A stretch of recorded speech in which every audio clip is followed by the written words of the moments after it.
manage children when the world has become so open in front of them via internet?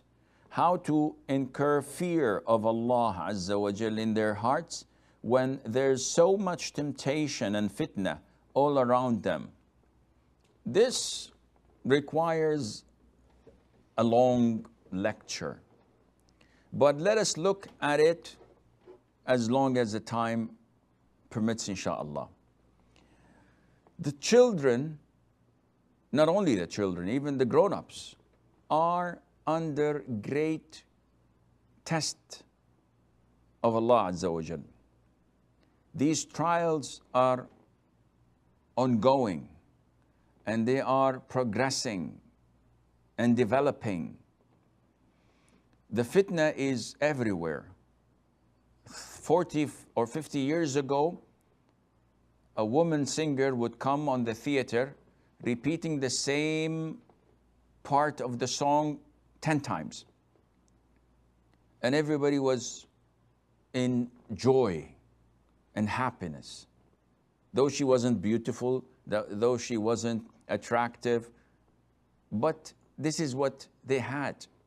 Nowadays, it is much different. Today, the media has gone into different fields in order to lure you and tempt you. So now it's not this old ugly woman singing a song, repeating it. It is this blonde or this brunette or this redhead. You want to see her on the beach or on the bed or working in the garden or working out in the gym. You want to be a billionaire, you want to be a bus driver, you want to be the milkman. Every fantasy that might have crossed your mind, they will put it in a video clip with music, with a song, and visually attracting you. So it's not only the children, it's even the grown-ups. To the extent that the Prophet said, alayhi salatu wasalam, there will come a time, and inshallah this is not the time yet, but there will come a time where the best wealth of a believer would be few of his sheep at the top of mountains where he stays away from the people and the people stay away from him, worshipping Allah Azza wa Jalla alone.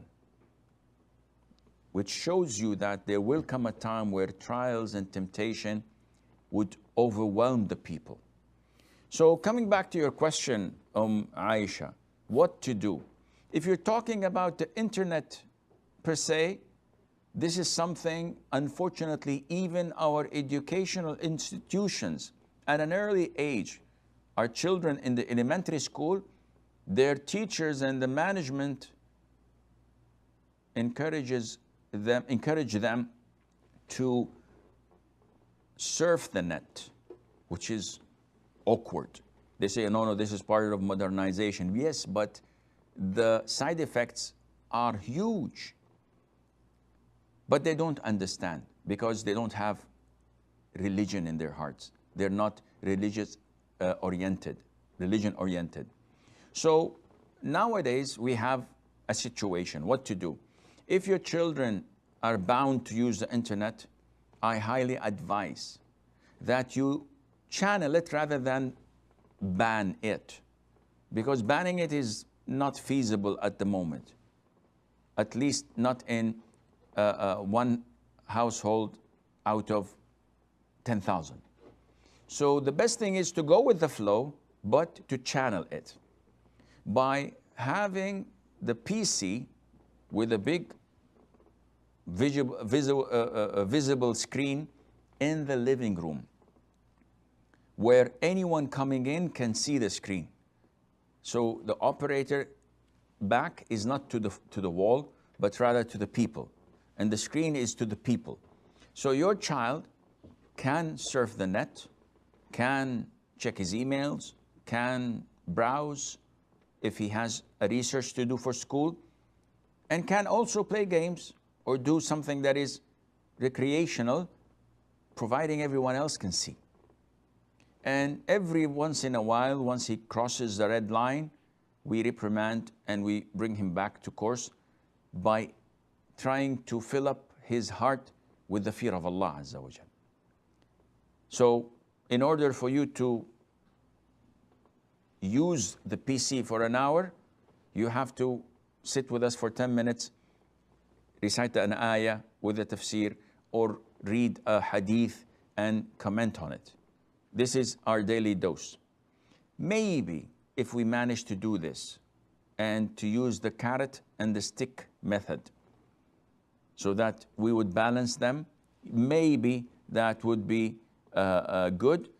You have to devote time during the day for them to get closer to Allah Azza wa Jal, either by a lecture or by a research or by them themselves, if they are a little bit, intellectual and wise, by them preparing the tafsir of an ayah or the ruling of fiqh or the explanation of a hadith.